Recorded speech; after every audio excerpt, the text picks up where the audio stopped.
नमस्कार प्रिय विद्यार्थियों, आज के वीडियो के माध्यम से हम लोग चर्चा करेंगे हिंदी साहित्य बीए द्वितीय सेमेस्टर क्लास 3 के बारे में। इससे पहले 2 क्लास मैं ऑलरेडी डिस्कस कर चुका हूं। कार्यालय हिंदी की परिभाषा, कार्यालय हिंदी की अर्थ, कार्यालय हिंदी की संकल्पना, उद्देश्य और विषय क्षेत्र को समझते हुए 2 चैप्टर आपके समाप्त कर दिए हमने। आज के वीडियो के माध्यम से हम लोग चैप्टर नंबर 3 के बारे में चर्चा करेंगे। कार्यालय हिंदी और कंप्यूटर आपको पढ़ना होता है, ठीक है, जब आप बीए के सेकेंड सेमेस्टर में होते हैं तब। मेजर माइनर के लिए सभी के लिए इम्पोर्टेंट है। बीएससी में अगर आपका हिंदी तो भी आपके लिए। यूनिट नंबर 1 की ये क्लास 3 है। ऐसे ही अगली क्लास आएगी 4 क्लास या चौथी क्लास, और इस तरीके से चौथी क्लास में आपको समाप्त कर दिया जाएगा ये यूनिट नंबर 1 पूरा। और फिर उसके बाद में इकाई नंबर 2 की क्लास आएगी, जिसमें पारिभाषिक शब्दावलियों के बारे में हम चर्चा करेंगे। क्लास 3 में अपन को क्या पढ़ना है, कार्यालयी हिंदी और सामान्य हिंदी के बीच में क्या संबंध है, और संबंध चूँकि जहाँ पर होता है वहीं पर कुछ डिफरेंस भी होता है। तो संबंध क्या है कार्यालयी हिंदी और सामान्य हिंदी में, और इस दोनों के बीच में क्या अंतर है, प्रश्न पूछा आता रहता है, तो उसके अकॉर्डिंग हम चर्चा करने का प्रयास करेंगे। तो चैप्टर नंबर 3 में आपको यही पढ़ना है। और चैप्टर नंबर 4 की अगर बात करें तो चैप्टर नंबर 4 में हम लोग क्या पढ़ेंगे, चैप्टर नंबर 4 या लास्ट चैप्टर जो यूनिट नंबर 1 का होगा, उसमें हम लोग पढ़ेंगे कार्यालय हिंदी की क्या संभावनाएं हैं वर्तमान में, इसके बारे में विस्तार से आपको बताएंगे, ठीक है। तो मैंने आपको बताया था कि सारी चीज़ें आपको मिल जाएंगी, तो आइए विस्तार से जानने का प्रयास करते हैं। इससे पहले हमने जो है क्लासेस 2 लेक्चर्स हमने समझ लिए, और उससे पहले सिलेबस मैंने डिस्कस कर दिया था आपका, ठीक है। चले समझने का प्रयास करें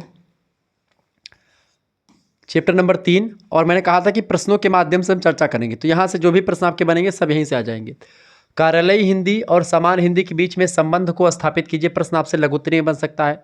दूसरा प्रश्न आपका लघु उत्तरीय का बनेगा, कार्यालयी हिंदी और सामान्य हिंदी के बीच में डिफरेंस यानी अंतर स्पष्ट करें। 2 प्रश्न आपके लघु उत्तरीय के बन सकते हैं, और दोनों लघु उत्तरीय को मिला लें तो एक दीर्घ उत्तरीय का बनेगा आपका कि कार्यालयी हिंदी और सामान्य हिंदी के बीच संबंध एवं अंतर को अपने शब्दों में स्पष्ट कीजिए। कुछ ऐसे प्रश्न बनेंगे। रही बात ऑब्जेक्टिव प्रश्नों की बेटा, तो ऑब्जेक्टिव प्रश्न जो होंगे उसको मैं विस्तार से चर्चा कर दूंगा।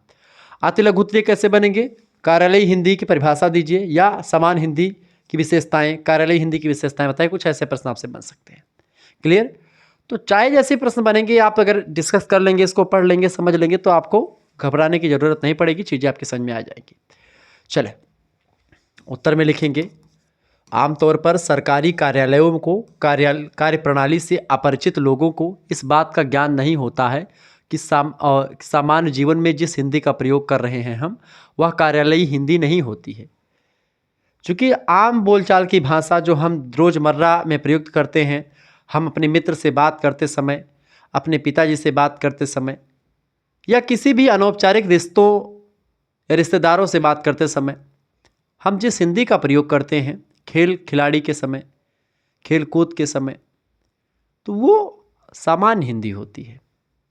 कार्यालयी हिंदी जब किसी पत्र में हम किसी चीज़ को एक सुसंगठित, सुव्यवस्थित और अच्छे तरीके से लिखते हैं, प्रशासनिक शब्दावलियों का प्रयोग जिसमें, और विधिक शब्दावलियों का, प्रशासनिक शब्दावलियों का, व्यावसायिक शब्दावलियों का, वैज्ञानिक शब्दावलियों का एक व्यवस्थित क्रम में प्रयोग करते हैं, एक व्याकरणिक संबद्ध तरीके से प्रयोग करते हैं, व्याकरणिक नियमों के तहत प्रयोग करते हैं, ऐसी हिंदी कार्यालयी हिंदी होती है। तो कार्यालयी हिंदी और सामान्य हिंदी दोनों एक दूसरे के पूरक भी हैं, और दोनों एक दूसरे से संबंधित होते हुए इनमें डिफरेंट भी पाया जाता है। जो डिफरेंट मैंने बताया, बट इसके बाद और अच्छे तरीके से चीज़ों को मैं आपको बताने का प्रयास करूंगा। बने रहे वीडियो में अंत तक, बहुत ही बारीकी के साथ चीज़ें आपको समझ में आ जाएंगी। आइए जानने का प्रयास करते हैं। तो सामान्य जीवन में जिस हिंदी का प्रयोग कर रहे हैं वह कार्यालयी हिंदी नहीं है। इतना ही नहीं, विश्व के अनेक देशों की सामान्य बोलचाल की भाषा, जिसे राष्ट्रभाषा कहा जाता है, और सरकारी कामकाज की भाषा वही होती है। उन देशों में जब एक ही भाषा होने के बावजूद उसकी प्रयोग करने के समय भ्रम रहता है, तो भारत जैसे देश में और भी अस्पष्ट हो जाता है, इससे कि चूँकि भारतीय संविधान में तो 22 भाषाएं सम्मिलित हैं, इसलिए संवैधानिक रूप से भारत एक राष्ट्रभाषा, भारत में चूँकि आप देखते हैं भारत के संविधान की 8वीं सूची में 22 भाषाओं को राष्ट्रीय भाषाओं का स्थान दिया गया है। 22 भाषा को ऑफिशियल लैंग्वेज के रूप में शामिल किया गया है। 22 भाषाओं में अगर मैं बात करूं कौन कौन सी भाषा है, तो 1 मिनट में रुकेंगे, मैं आपको बता रहा हूं। देखिए, सबसे पहली भाषा असमिया, लिख लीजिएगा असमिया। दूसरी बंगला, तीसरी गुजराती, चौथी हिंदी, फिर कन्नड़, फिर कश्मीरी, मलयालम, मराठी, उड़िया, पंजाबी, संस्कृत, सिंधी, तमिल, तेलुगु, उर्दू, मणिपुरी, कोंकणी, नेपाली, बोडो, डोंगरी, मैथिली और संथाली। ठीक है, इस तरीके से जोड़ा गया। क्लियर? तो ये 22 भाषाएं जो जोड़ी गई हैं ये संविधान में हैं। इन भाषाओं को राष्ट्रीय भाषाओं के रूप में रखा गया है। इनमें से हिंदी जो है उनके बोलने वालों की संख्या बहुत ज़्यादा है, इसीलिए समय समय पर ये गुहार आती है कि हिंदी राष्ट्रभाषा होनी चाहिए, और बिल्कुल ये गुहार सही भी है। बहुसंख्यक हिंदी प्रदेश होते के साथ साथ हिंदी का जो दर्जा है, जो गौरव है, वो राष्ट्रीय प्राइड की बात करता है, नेशनल प्राइड की बात करता है, और हिंदी को राष्ट्रभाषा होना भी चाहिए। ऐसा नहीं कि मैं हिंदी पढ़ा हूँ या हिंदी से हमने काशी हिंदू विश्वविद्यालय से एमए किया है इसलिए मैं नहीं बोल रहा हूँ। मैं इसलिए बोल रहा हूँ चूँकि आज के युवा पीढ़ी को आगे आकर के हिंदी को समझना होगा, हिंदी को अपनाना होगा, अंग्रेजी के चाटुकारों को दबाना होगा। अंग्रेजी और हिंदी के बीच में जो डिबेट चलती रही आ रही वर्षों से, उस डिबेट को ख़त्म करने का काम हम लोगों को करना है। इस वजह से मैं आपको ये बता रहा हूँ। इसलिए आम समाज में बोली जाने वाली हिंदी और कार्यालयी हिंदी की कार्य प्रक्रिया में भिन्नता ज्ञान समाज को होना अनिवार्य होता है। वैसे तो समान हिंदी भाषा और कार्यालयी हिंदी में आपसी संबंध आत्मिकता भी है, यानी कि संबंध भी ठीक ठाक है। इन दोनों की भाषिक संरचना और व्याकरणिक आधार भी एक ही है। चूँकि व्याकरण दोनों का एक है, भाषा की संरचना भी एक है, लिपि भी एक है, लेकिन चूँकि सामान्य बोलचाल की भाषा सरल होती है, व्यवहार विशेष की भाषा होती है, जबकि कार्यालयी हिंदी कार्यालय विशेष की भाषा होती है और औपचारिक भाषा होती है, जबकि सामान्य हिंदी अनौपचारिक भाषा होती है। क्लियर? सामान्य हिंदी का मौखिक रूप भले ही व्याकरण सम्मत नहीं होता है, जैसे हम आम बोलचाल की भाषा में नहीं बोलते हैं तो वो वैसे निकल जाता है, मतलब कि व्याकरण का नहीं होता है, लेकिन सामान्य हिंदी का लिखित रूप मूलतः व्याकरणिक आधार पर ही निर्धारित किया जाता है। जैसे कोई निबंध लिखा गया, कोई कहानी लिखी है, तो वो सब व्याकरणिक नियमों के आधार पर लिखी है। या किसी चीज़ हमने लिखी, कोई भी चीज़ लिखी, हमने सरल चीज़ों में भी लिखी, एक इमला भी लिखा, एक नकल लिखी, तो वो भी हम एक व्याकरणिक नियमों के तहत ही लिखते हैं। उसी तरह कार्यालयी हिंदी का स्वरूप भी सामान्य हिंदी की तरह ही व्याकरण सम्मत होता है। किसी भी भाषा की भाषिक संरचना से उसकी मानकता का आधार बिंदु एक ही होता है, लेकिन वाक्य संरचना और प्रयोग की दृष्टि से दोनों में बहुत अंतर होता है। क्योंकि वाक्य संरचना सामान्य हिंदी और कार्यालयी हिंदी की बहुत डिफरेंट होती है। सामान्य हिंदी और कार्यालयी हिंदी में आपसी संबंध होने के बावजूद भी बहुत अंतर है, जिसे निम्न बिंदुओं के द्वारा हम समझ सकते हैं। आइए एक एक पॉइंट को जानने का प्रयास करते हैं। ये बिंदु ना केवल इसके अंतर को दिखाएंगे बल्कि इसके संबंध को भी दर्शाएंगे। चले, पहला डिफरेंस इन दोनों में, सामान्य हिंदी समाज के अपने व्यवहार की भाषा है। समाज के अपने व्यवहार की भाषा सामान्य हिंदी के अंतर्गत आती है, सामान्य हिंदी कही जा सकती है। इस भाषा का प्रयोग सामान्य नागरिक अपने दैनिक क्रियाकलापों में करता है, उठते बैठते चलते सोते, मतलब गिरते उठते, चाहे जैसे भी कर रहा है। ठीक है, ससुराल गया, वहाँ पर उसके साली आए, उसके ससुर बैठे हैं, सास बैठी उनसे बातचीत कर रहा है, तो भी वो सामान्य हिंदी ही है। ठीक है, लेकिन जब एक ऑफिस में वो बैठा है और वही पत्र लिख करके दे रहा है या पत्र का जवाब दे रहा है, पत्र को पढ़ रहा है, तो वो जो पत्र लिखा गया है वो कार्यालयी हिंदी में लिखा गया है। उसके लिए संपर्क की भाषा है।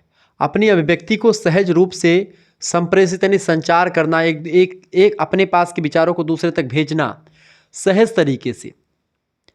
समाज सामान्य हिंदी की सरल शब्दावली का चयन करता है, जिसमें शब्दावलियाँ कई हो सकती हैं। अलग अलग समाजों में अलग अलग हिंदी के शब्द अलग अलग अर्थ दे सकते हैं, जिसमें वह अन्य भाषाओं या बोलियों के शब्दों को सहजता से ग्रहण कर लेते हैं। जबकि कार्यालयी हिंदी शासक वर्ग की भाषा है। ये जो शासन करते हैं, प्रशासन में बैठे हुए हैं, उच्च वर्ग की भाषा है। इसका प्रयोग सरकारी, अर्ध सरकारी और अन्य क्षेत्रों में किया जाने वाला प्रयोग होता है। सामान्य तौर पर कार्यालय में सरकार के विभागीय कार्य वृत्ति का विवरण ही कार्यालय हिंदी में किया जाता है। सरकार के द्वारा उचित दिशा निर्देशों को जारी करना भी कार्यालय हिंदी में ही किया जाता है। विभिन्न सरकारी नियमों को सर्वमान्य संज्ञा देना, यूनिवर्सिटी, यहाँ तक कि यूनिवर्सिटी के द्वारा जो सर्कुलर या प्रेस विज्ञप्ति या कोई आदेश जारी होता है, कार्यालय आदेश, वो भी आपका कार्यालय हिंदी में ही होता है। विनिमय बनाना, मंत्रालयों के बीच संवाद करना, एक मंत्रालय दूसरे मंत्रालय के बीच में संवाद करते हैं, वो कार्यालय हिंदी के द्वारा ही करते हैं। विभागों के मध्य संपर्क स्थापित करना, एक विभाग दूसरे विभाग के बीच में जो पत्राचार करते हैं, कार्यालय हिंदी के द्वारा करते हैं। आदि कार्य किसी भी सरकारी कार्यालय में ये जो होते हैं वो कार्यालय हिंदी के द्वारा ही संपन्न होते हैं। कार्यालय हिंदी थोड़ी कठिन होती है सामान्य हिंदी की अपेक्षा, क्योंकि कार्यालय हिंदी में परिभाषिक शब्दावलियों का प्रयोग होता है, जबकि सामान्य हिंदी में सामान्य शब्दावलियों का प्रयोग होता है। दूसरा अंतर, सामान्य हिंदी का क्षेत्र अध्ययन व्यापक है। सामान्य हिंदी का क्षेत्र कहीं भी, किसी भी, कैसे भी, उठते बैठते, जब से बच्चा पैदा होता तब से लेकर के व्यक्ति मृत्यु तक सामान्य हिंदी का प्रयोग बहुत जगहों पर करता है। प्रत्येक वर्ग द्वारा बोली जाती है ये। शिक्षित वर्ग ही बोलता है, अशिक्षित वर्ग, दोनों वर्ग का सामाजिक इस भाषा का प्रयोग करता है। विभिन्न क्षेत्रों में सामान्य हिंदी में क्षेत्रीयता का प्रभाव दिखाई पड़ता है, अर्थात जिस क्षेत्र का सामाजिक हिंदी का प्रयोग करता है, जिस क्षेत्र का सामाजिक हिंदी का प्रयोग करता है वह अपने क्षेत्र की बोलियों की शब्दों को सहजता से सामने हिंदी में स्वीकार कर लेता है। सामान्य हिंदी मूल रूप से विभिन्न बोलियों का समुच्चय होता है। कई बोलियां मिलकर के तब सामान्य हिंदी का निर्माण करती है। अलग अलग बोलियों के पुट, अलग अलग बोलियों के शब्द जो हैं इसमें शामिल होते हैं। इसीलिए सामान्य हिंदी लगातार विकसित होती रहती है। लेकिन कार्यालयी या कार्यालय हिंदी कार्यवृत्त की अपनी एक परिधि होती है, एक विशिष्ट भाषा होती है। कार्यालय पर युक्तियों की भाषागत संरचना और उसकी शाब्दिक जो है शाब्दिक अत्यंत द्वारा ही कार्यालय का कार्य सुचारू रूप से चलाया जाता है। इसके शब्दों में परिवर्तन संभव नहीं होता है। इन शब्दों का अर्थ भी एक जैसा होता है। इसके लिए जो शब्द होते हैं परिभाषिक शब्द होते हैं। परिभाषिक शब्द क्या हैं, कैसे बनते हैं, ये आपको इकाई संख्या 2 में पढ़ने को मिलेगा। यह प्रत्येक क्षेत्र और प्रत्येक स्थान पर एक रूपता का निर्वाह करते हैं। हर जगह पर उस परिभाषिक शब्द का वही अर्थ निकलेगा, जबकि कार्यालय जो सामान्य हिंदी है उसमें अर्थ अलग हो सकता है एक समाज का दूसरे समाज में, लेकिन इसका वही रहेगा। प्रत्येक क्षेत्र का सामाजिक, चाहे उसकी समाज चाहे उसके अपने क्षेत्र की कोई बोली क्यों ना हो, लेकिन वो कार्यालयी हिंदी में उस बोली का प्रभाव नहीं ला सकता है, यानी बोली का उस पर प्रभाव नहीं पड़ता है। इसलिए प्रयोग की दृष्टि से कार्यालयी हिंदी मानक होती है और सामान्य हिंदी अमानक होती है। कार्यालयी हिंदी की जो चीज़ें होती हैं फिक्स होती हैं, मानक होता है एकदम से कि भाई इसी धरातल पर आपको लिखना है, इसी पद चिन्हों पर चलना है। जबकि सामान्य हिंदी में कुछ नहीं होता, जैसा जो बोल रहा है वैसा बोलने दो, ठीक है। तीसरी बात, तीसरा अंतर देखिए, सामान्य हिंदी का प्रयोग कोई भी नागरिक कर सकता है। कोई भी नागरिक कहीं पर भी किसी भी अवस्था में कर सकता है।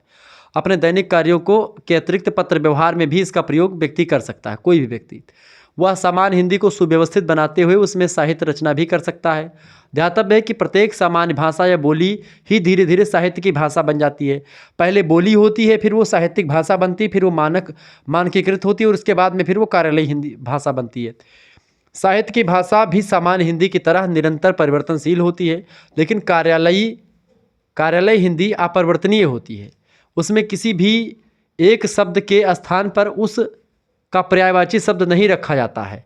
यानी कार्यालयी हिंदी में जो परिभाषिक शब्दावली होती है उसका परिभाषिक शब्द मतलब कि उसका पर्यायवाची शब्द नहीं होता। एक शब्द का केवल एक ही अर्थ होगा, हर एक जगह पर हर एक समय में वही अर्थ होगा, उसका अर्थ बदलेगा नहीं, चेंजेबल नहीं होता है। जबकि सामान्य हिंदी में चीज़ें बदलती रहती हैं। क्षेत्रीय बोलियों के पुट भी देखने को मिलते हैं। सामान्य हिंदी में साहित्य भी लिखे जाते हैं, लेकिन कार्यालयी हिंदी में लेख लिखे जाते हैं, समाचार पत्र लिखे जाते हैं। एक कार्यालय से दूसरे कार्यालय में लिखे गए लेख होते हैं उसमें, ठीक है। चौथा अंतर, चौथा अंतर देखेंगे। देखिए, सामान्य हिंदी का प्रयोग पूरे राष्ट्र के बहुसंख्यक सामाजिक व्यक्तियों के द्वारा किया जाता है। समाज में रह रहे लोग जो होते हैं आपस में बातचीत करने के दौरान ऐसी भाषा का प्रयोग करते हैं। यहाँ तक कि हिंदी भाषी प्रदेशों के लोग भी इस भाषा को जान समझ सकते हैं और आंशिक तौर पर संपर्क के लिए इसका प्रयोग भी करते हैं। जो जहाँ पर हिंदी नहीं बोली जाती वो भी खास करके सामान्य हिंदी को समझ जाते हैं। लेकिन कार्यालय हिंदी के प्रयोक्ता बहुत ही कम होते हैं। कार्यालय की कार्यकारिणी और पद्धति के अनुसार उसके प्रयोक्ता किसी भी क्षेत्र के संबंध होने पर भी कार्यालयी हिंदी का एक जैसा प्रयोग नहीं होता। जैसे विधिक यानी कि विधि यानी कानून से रिलेटेड जो परिभाषित शब्दावलियाँ होती हैं, यहाँ कार्यालयी हिंदी होती है, वो अलग होती है। उसको एक वकील ही समझ पाएगा, एक जज ही समझेगा। एक साइंटिस्ट जो होगी उसकी भाषा जो होगी कार्यालयी हिंदी, वो अपने हिसाब से उसको समझेगा।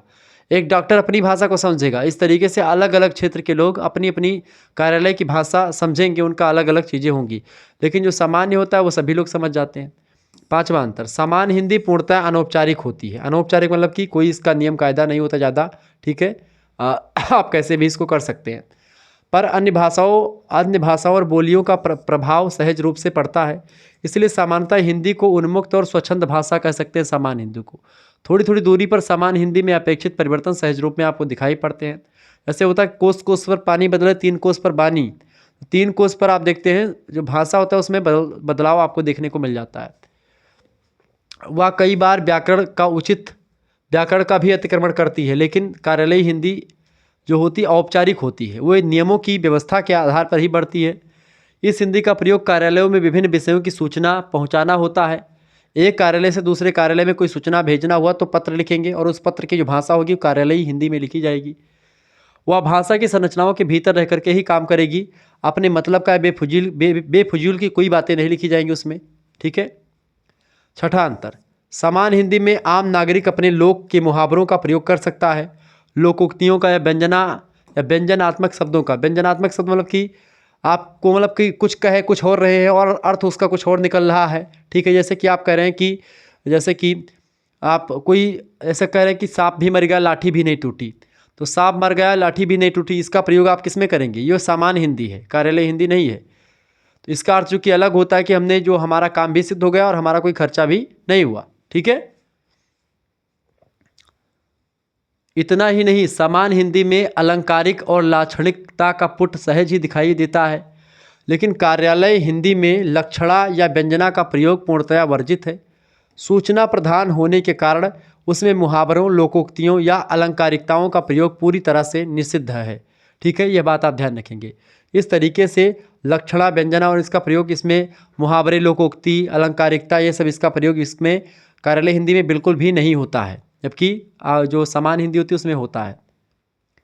अगला अंतर आप देखेंगे, सातवां अंतर, सामान्य हिंदी का प्रयोग संवेदनाओं की अभिव्यक्ति के लिए किया जाता है, यानी कि इमोशनल होती है, इसमें इमोशंस भी बयां होते हैं।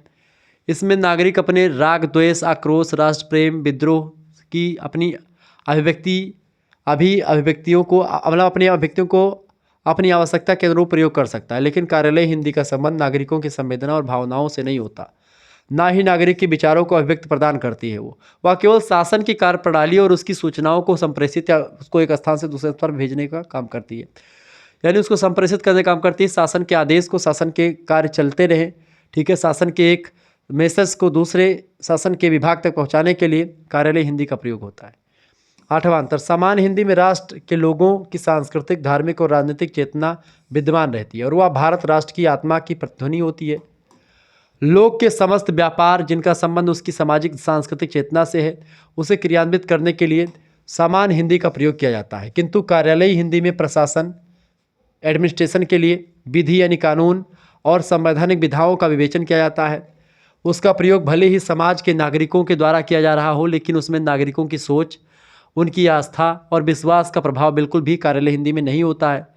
पूर्णतः निर्वैयक्तिक होती है ये हिंदी, ठीक है, केवल संस्थागत होती है। सामाजिक हिंदी भी नहीं होती है, केवल संस्थागत होती है। संस्था के कामकाज के लिए, सरकार के प्रशासन के कामकाज के लिए ही प्रयोग की जाती है।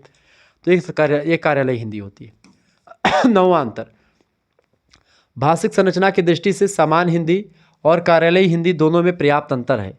जहाँ सामान्य हिंदी में तथ्य वाच्य का प्रयोग अधिक होता है, वहीं कार्यालयी हिंदी में कर्मवाच्य को अधिक महत्व दिया जाता है। यानी यहाँ पर कर्मवाच्य ज़्यादा इंपॉर्टेंट होता है, यहाँ पर कर्ता इंपॉर्टेंट होता है, वाच्य, ठीक है, जबकि यहाँ पर कर्मवाच्य होता है। अगला अंतर, 10वां अंतर, सामान्य हिंदी और कार्यालयी हिंदी में एक विशेष अंतर उसकी शब्दावली को लेकर के भी है। जहाँ कार्यालयी हिंदी में परिभाषित शब्दों का प्रयोग होता है, वही सामान्य हिंदी में इसका प्रयोग संभव नहीं, क्योंकि सामान्य हिंदी में अलग अलग शब्दों मतलब अलग अलग चीज़ों के लिए अलग अलग जगहों पर अलग अलग शब्दों का प्रयोग हो सकता है, जबकि कार्यालय हिंदी में हर एक जगह पर किसी भी सिचुएशन के लिए एक परिभाषित शब्द होता है जिसका एक ही परिभाषा होती है, उसकी परिभाषा निश्चित होती है। किसी भी परिस्थिति में, किसी भी सिचुएशन में उसका मतलब वही होगा। ठीक है, ये अंतर। अंततः कहा जा सकता है कि सामान्य हिंदी में आम नागरिकों की भाव अभिव्यक्ति या भाव अभिव्यक्तिमकता होती है और संवेदनाएं अभिव्यक्त होकर के आती हैं, इसलिए वह निरंतर समय और क्षेत्र के अनुसार परिवर्तित भी हो जाती है। यानी सामान्य हिंदी में परिवर्तन सरल काम होता है। कार्यालयी हिंदी यांत्रिक होती है, ये आत्मिक नहीं होती है, ये यांत्रिक होती है, मशीनी होती है। उसका एक सुनिश्चित प्रारूप होता है, एक पैटर्न होता है कार्यालयी हिंदी का, जिसमें कार्यालय की अभिव्यक्तियाँ प्रस्तुत की जाती है। यानी कार्यालय की जो प्रस्तुति मतलब अभिव्यक्ति है, कार्यालय क्या कहना चाह रहा है जनता को, या फिर एक कार्यालय दूसरे कार्यालय को क्या बता रहा है, वो चीज़ें व्यक्त की जाती है। इसमें कोई संवेदना, कोई इमोशंस, कोई रागात्मकता, कोई आत्मिकता, कोई व्यक्तिकता नहीं होती है। ठीक है, इस तरीके से हम लोगों ने इकाई नंबर 1 के क्लास नंबर 3 के बारे में चर्चा करी। ठीक है, ये बात आप ध्यान रखेंगे। और अगर आपको PDF प्राप्त करना है इन सभी का, तो PDF आप प्राप्त कर सकते हैं हमारे नंबर पर SMS करके 9161 93 60 62 पर आप SMS करें। ठीक है, और आपको SMS करना अपना नाम, अपनी यूनिवर्सिटी का नाम और अपने सब्जेक्ट के नेम लिख करके भेज देने हैं। आपके पास एक स्कैनर सेंड किया जाएगा, उसी पर आपको मात्र 100 रुपीज़ पेमेंट कर देने होंगे। उसके बाद में आपको व्हाट्सएप ग्रुप से जोड़ दिया जाएगा, वहाँ पर आपको लाइव क्लासेस की लिंक मिलती रहेंगी। वीडियो लेक्चर्स जो आपके हो चुके हैं वो सब आपको मिल जाएंगे प्लेलिस्ट के माध्यम से। PDF उन सभी वीडियोस की आपको मिल जाएगी चैप्टर वाइज और यूनिट वाइज। इसके अलावा मॉडल पेपर आपको मिल जाएंगे। ठीक है, ऑब्जेक्टिव भी, लिखित भी। ठीक है, आपको MCQs और आप सब्जेक्टिव दोनों टाइप के मॉडल पेपर और क्वेश्चन पेपर मिलेंगे। प्रीवियस ईयर क्वेश्चन पेपर आपको मिलेंगे। ठीक है, केवल एक सब्जेक्ट हिंदी की नहीं बल्कि 3 मेजर सब्जेक्ट, 1 माइनर सब्जेक्ट, 1 को करिकुलर सब्जेक्ट की तैयारी आपकी हो जाएगी। यहाँ पर केवल और केवल 100 रुपये में इतना व्यवस्था की गई है। जिनको भी जुड़ना है वो जुड़ सकते हैं हमारे साथ। चैप्टर नंबर 3 यहाँ पर समाप्त हुआ। चैप्टर नंबर 4 इसके बारे में चर्चा करेंगे। चैप्टर नंबर 4 में हम लोग हिंदी की कार्यालय हिंदी की जो वर्तमान संभावनाएं हैं उसके बारे में चर्चा करने का प्रयास करेंगे। ठीक है, मिलते हैं फिर नेक्स्ट वीडियो में। तब तक के लिए जय हिंद, जय भारत। आप सभी का बहुत बहुत धन्यवाद हमारे से जुड़ने के लिए। इसी प्रकार से अपना प्यार हमेशा बनाए रखेंगे। तो चौथा चैप्टर जल्द ही आपका आएगा और इस तरीके से हमारा इकाई नंबर 1 समाप्त हो जाएगा। फिर इसके बाद में इकाई नंबर 2 पर हम आएंगे और इकाई नंबर 2 से बनने वाली चीज़ों को चर्चा करेंगे कुछ दिनों बाद। ठीक है, तो आप सभी लोग तब तक इसको पढ़ें। धन्यवाद, मिलते हैं फिर नेक्स्ट। बहुत बहुत धन्यवाद।